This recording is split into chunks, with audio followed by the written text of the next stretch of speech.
Welcome.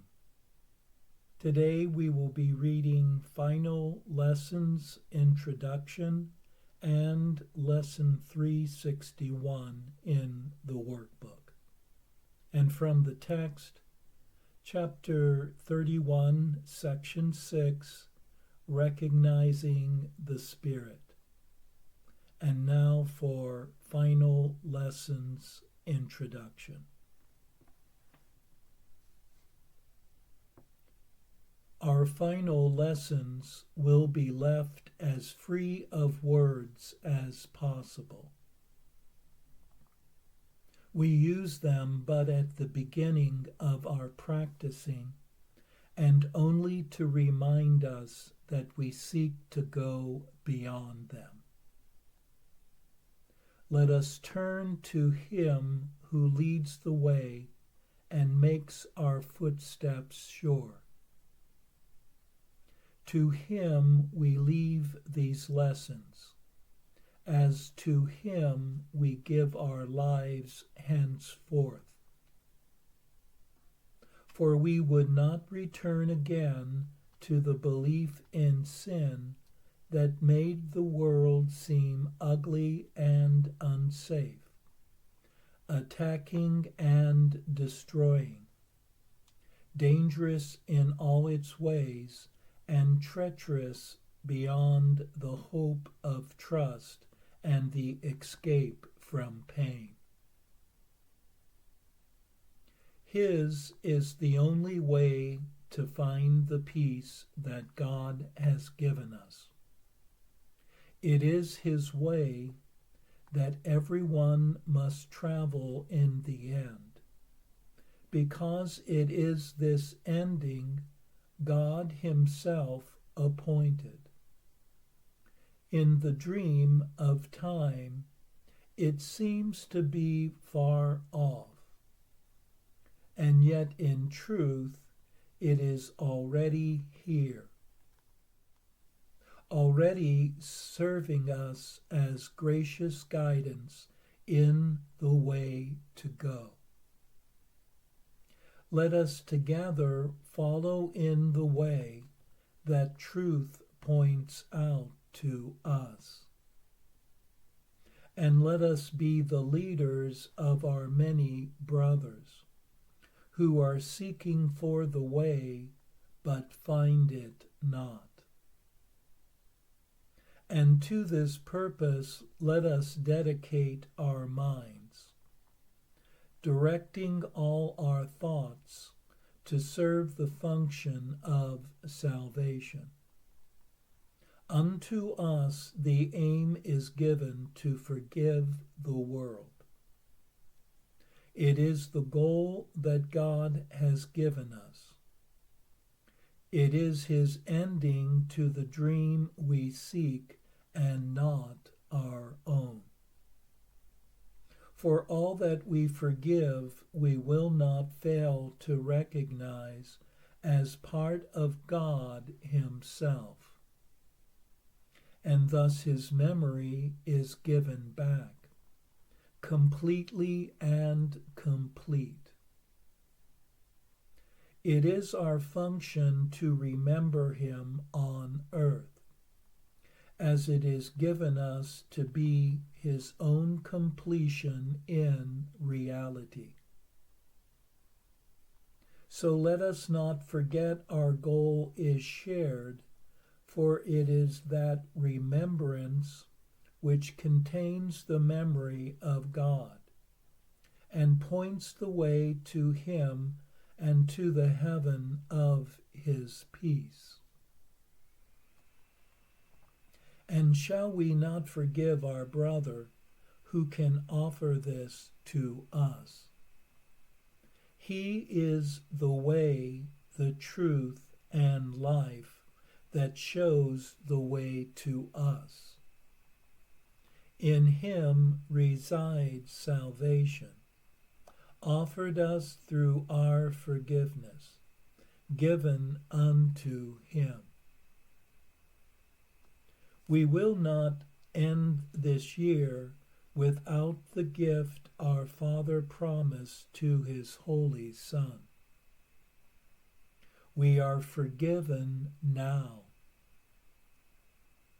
and we are saved from all the wrath we thought belonged to God, and found it was a dream. We are restored to sanity, in which we understand that anger is insane, attack is mad, and vengeance merely foolish fantasies. We have been saved from wrath because we learned we were mistaken. Nothing more than that. And is a father angry at his son because he failed to understand the truth? We come in honesty to God and say we did not understand, and ask him to help us to learn his lessons through the voice of his own teacher. Would he hurt his son? Or would he rush to answer him and say, "This is my son, and all I have is his"? Be certain he will answer thus, for these are his own words to you. And more than that can no one ever have. For in these words is all there is, and all that there will be throughout all time and in eternity. Lesson 361. This holy instant would I give to you. Be you in charge, for I would follow you, certain that your direction gives me peace. And if I need a word to help me, he will give it to me. If I need a thought, that will he also give. And if I need but stillness and a tranquil open mind, these are the gifts I will receive of him. He is in charge by my request, and he will hear and answer me, because he speaks for God my Father and his Holy Son.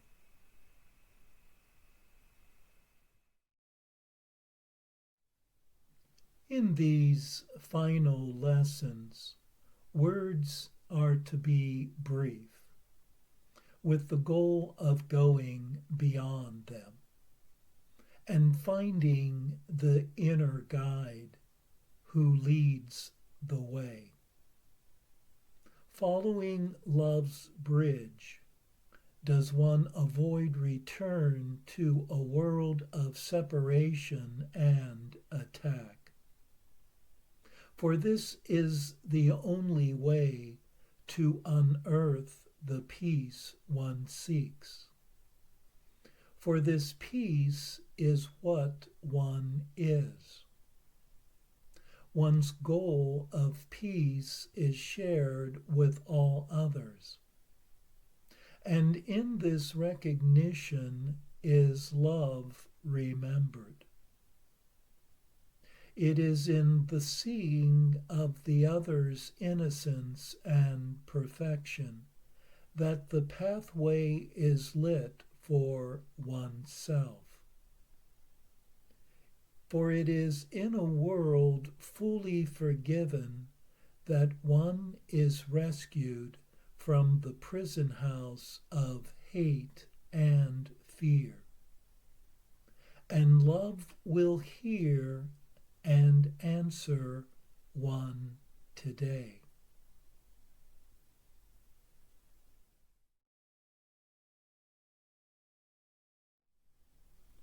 And now for our text reading for today from chapter 31, section 6, Recognizing the Spirit. You see the flesh or recognize the Spirit. There is no compromise between the two. If one is real, the other must be false, for what is real denies its opposite. There is no choice in vision but this one. What you decide in this determines all you see and think is real and hold as true. On this one choice does all your world depend. For here have you established what you are, as flesh or spirit in your own belief. If you choose flesh, you never will escape the body as your own reality, for you have chosen that you want it so. But choose the Spirit, and all heaven bends to touch your eyes and bless your holy sight, that you may see the world of flesh no more, except to heal and comfort and to bless. Salvation is undoing. If you choose to see the body, you behold a world of separation, unrelated things, and happenings that make no sense at all. This one appears and disappears in death. That one is doomed to suffering and loss. And no one is exactly as he was an instant previous, nor will he be the same as he is now an instant hence. Who could have trust where so much change is seen? For who is worthy if he be but dust? Salvation is undoing of all this. For constancy arises in the sight of those whose eyes salvation has released from looking at the cost of keeping guilt, because they chose to let it go instead. Salvation does not ask that you behold the Spirit and perceive the body not. It merely asks that this should be your choice. For you can see the body without help, but do not understand how to behold a world apart from it. It is your world salvation will undo, and let you see another world your eyes could never find. Be not concerned how this could ever be. You do not understand how what you see arose to meet your sight. For if you did, it would be gone. The veil of ignorance is drawn across the evil and the good, and must be passed that both may disappear, so that perception finds no hiding place. How is this done? It is not done at all. What could there be within the universe that God created that must still be done? Only in arrogance could you conceive that you must make the way to heaven plain. The means are given you by which to see the world that will replace the one you made. Your will be done. In heaven as on earth, this is forever true.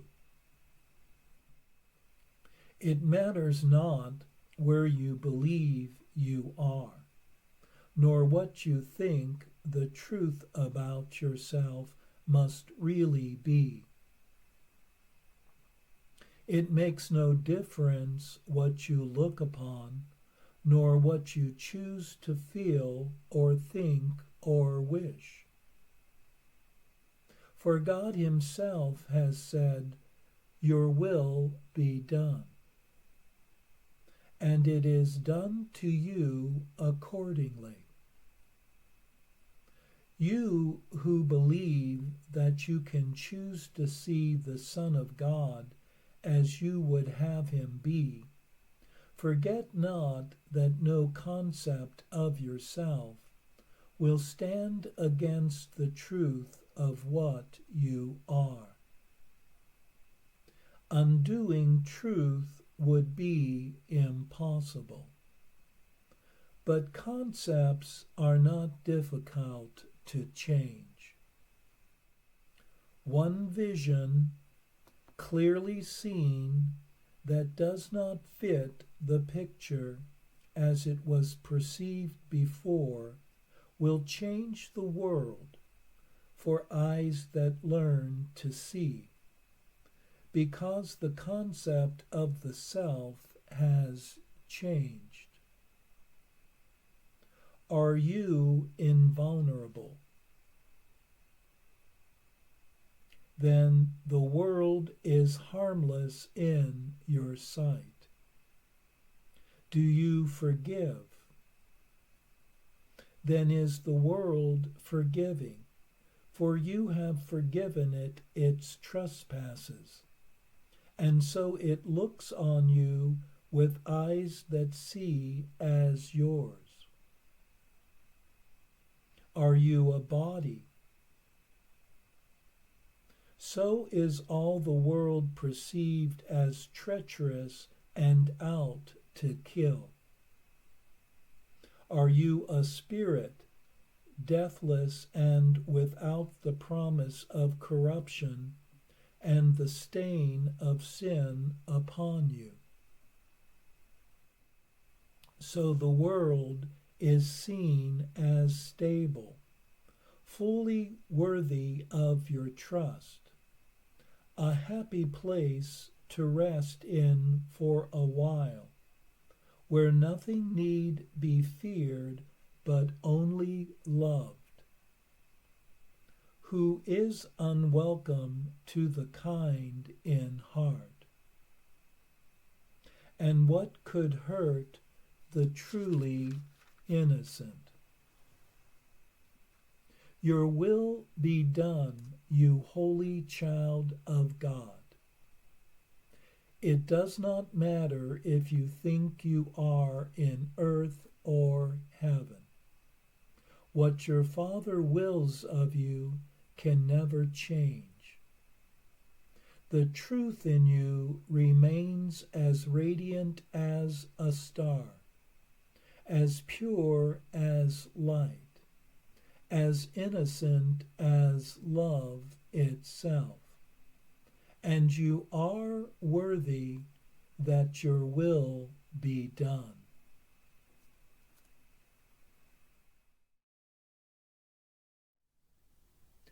In this section, we are told that one will either see the world through one's physical senses or through one's inner vision. And there is no middle ground between the two. Perception only reveals form, which is both limited and separated from all other perceived forms. And thus perception of the flesh, the body, will only confirm a sense of vulnerability, loss and lack, uncertainty, suffering, and despair. And the peace that one seeks appears here as an impossibility. Peace can only be realized by the recognition of the formless and unlimited, that is the underlying reality of all things. The reality of the other and of oneself can only be experienced when perceptions and concepts are laid aside. Vision, seeing with love's eyes, brings about a world of stability, trust, and promise, where kindness and compassion have a place, and where worthiness is encountered in all things.